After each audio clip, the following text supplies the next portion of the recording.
आज की ये नशिस्त यानी प्रेस कॉन्फ्रेंस ऑल इंडिया मिली काउंसिल कर्नाटक के रियासती ज़िम्मेदारों ने आपको ज़हमत दी है इस खुसूस में कि आने वाले 26 जून को यूनाइटेड नेशन की तरफ से इंटरनेशनल एंटी ड्रग डे का ऐलान कई बरसों से होता है, जिसकी तफसील आगे हम बात करेंगे। उर्दू एक दिन से माल आ रहा है, चाशियाँ आ रही हैं, उन पर रोक लगाने की कोशिश हो। चूँकि हुकूमत की तरफ से एंटी नारकोटिक्स डिपार्टमेंट एक शोबा मुस्तकिल है और काम कर रहा है, उनसे भी उसके जो ज़िम्मेदारान हैं उनसे भी मिली कौंसिल के अहबाब ज़िम्मेदारान राब्ता कर रहे हैं कि इस उनके काम में इजाफ़ा हो, ज़्यादा जो है मुस्तादी के साथ वो इस मामले में कोशिश करें। दूसरा,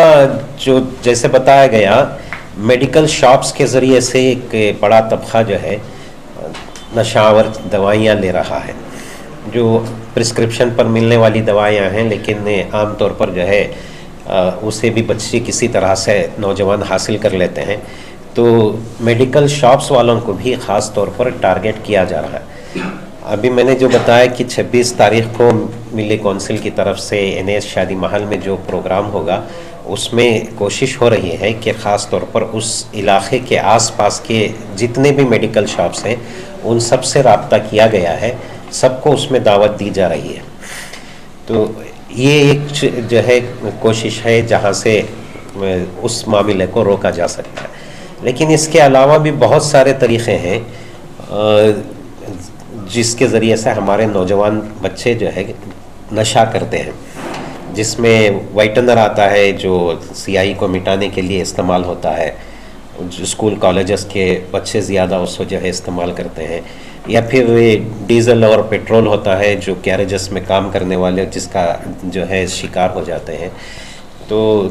जहाँ तक बड़े पैमाने पर ड्रग्स का मामला है, चूँकि उसकी कीमतें भी ज़्यादा होती हैं, उनसे तबक़ात से ताल्लुक़ रखने वाले लोग ही उसे जो है इस्तेमाल कर सकते हैं। उस सिलसिले में भी इंशाल्लाह कोशिशें हो रही हैं, लेकिन हम ज़्यादा टारगेट जो निचली सतह के स्टूडेंट्स और गैरेजेस वगैरह में काम करने वाले नौजवान हैं, उन पर हमारी तवज्जो ज़्यादा है। उस सिलसिले में ज़मीनी सतह पर काम करने की कोशिश हो रही है। इंशाल्लाह ये सिर्फ 26 तारीख़ तक महदूद नहीं रहेगा, बल्कि 24 से इसकी इब्तिदा हो रही है, या यूँ कहा जा सकता है कि आज आप हज़रात से मुलाकात के ज़रिए से इसकी इब्तिदा हुई है। ये एक तहरीक है, इंशाल्लाह 26 के बाद भी ये मुस्तकिल जो है चलती रहेगी। ये 26 तारीख का जो एंटी ड्रग्स का प्रोग्राम करने का जो मुनाक़िद फिक्स जो हुआ है,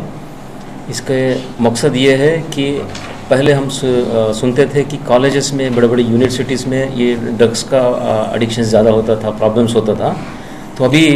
रिसेंट जो सर्वेस हैं डिपार्टमेंट से किए हैं, गवर्नमेंट से किए हैं, थोड़े NGOs किए हैं, हॉस्पिटल से किए हैं, थोड़े डॉक्टर्स किए हैं, इसमें ये सामने आ रहा है कि अभी जो छोटे छोटे बच्चे जो 12-13 साल, 15-16 साल, 20 साल के अंदर के बच्चे भी ड्रग एडिक्ट हो रहे हैं, स्कूल्स वाले बच्चे भी, कॉलेजेस भी। तो ये इससे जो प्रॉब्लम क्या हो रहा है, रात में ये जो ड्रग एडिक्टेड रहते हैं उनसे बच के निकलना मुश्किल है। बहुत से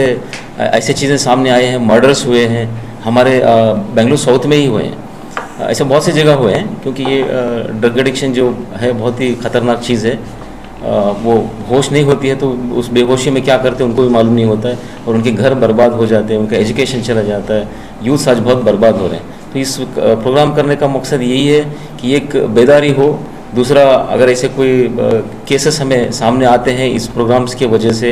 एरियाज़ में, या कोई हमें इंफॉर्मेशन देते हैं, तो हम लोग कोशिश करेंगे उनको रिहैबिलिटेशन सेंटर्स में, हमें उनसे भी बात किए हैं। ऐसे बहुत से केसेस को हम रिहैबिलिटेशन सेंटर्स पे भी भेजे हैं, वहाँ से वो क्योर होके आज बहुत अच्छा माशाल्लाह आज वो अच्छी ज़िंदगी जी रहे हैं, उनका एजुकेशन भी कंटिन्यू हुआ है। तो हम कोशिश करेंगे ऐसे कोई केसेस डिटेक्ट हो रहे हैं, कोई केसेस हमें आ रहे हैं, तो हम लोग कंसर्न डिपार्टमेंट्स को करके उनको रिहैबिलिटेशन सेंटर्स को भेजेंगे। तो इस प्रोग्राम में पुलिस का बहुत ही साथ हमें पहले भी दिए हैं, उम्मीद है कि आगे भी पुलिस डिपार्टमेंट हमें साथ देगी, क्योंकि पुलिस को भी बहुत बड़ा एक चैलेंज है ये जो ड्रग एडिक्शंस की वजह से जो क्राइम्स हो रहे हैं उसको कंट्रोल करना। उनका एक डिपार्टमेंट ही अलग से इस पर काम करता है, तो वो भी एक है। और नारकोटिक्स डिपार्टमेंट के लोगों को भी हम उस दिन बुला रहे हैं वहाँ पे अवेयरनेस देने के लिए, तो वो भी इस पर रोशनी डालेंगे, वो भी पूरा साथ देंगे। उन्होंने भी हमें वादा किया है कि ऐसे कोई केसेस हैं तो हम उसको कोई फ्री ऑफ कॉस्ट उनको रिहैबिलिटेशन सेंटर्स वगैरह जो भी हो सकता है डिपार्टमेंट से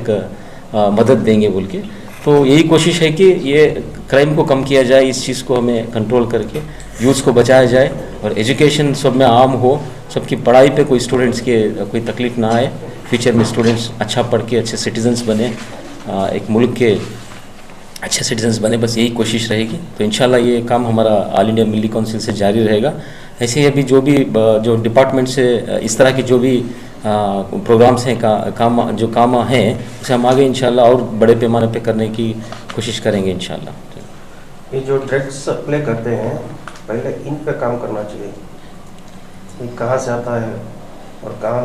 सप्लाई होता है, ऐसे लोगों को पहले आपको एक्शन लेना। बिल्कुल, देखिए अभी ड्रग्स में क्या है, सिर्फ ड्रग बोले तो एक ही एंटी ड्रग्स में नहीं आता है, सिगरेट से लेके मतलब जो भी नशा देने वाली चीज़ है, लाइक यूज़ किया हुआ शेल्स को तोड़ के बनाते हैं, जो सिरप्स मिलता है मेडिकल में, तो थोड़े सिरप्स ऐसे होते हैं कि वो सिर्फ प्रिस्क्रिप्शन से दिया जाता है, तो थोड़े बहुत मेडिकल्स वाले क्या करते हैं इस पर रोशनी नहीं डालते, ध्यान नहीं देते, कोई भी आयत दे रहे हैं। तो हम इन सब चीज़ों को अलर्ट करना है, सबको अलर्ट करना पड़ता है, इस तरह की चीज़ों को अवॉइड किया जाए, सिर्फ प्रिस्क्रिप्शन पे दिया जाए। तो इस तरह की चीज़ों पर अगर सबको हम अवेयरनेस करेंगे, सभी इस पर ध्यान देंगे तो हम लोग कंट्रोल कर पाएंगे इस चीज़ को।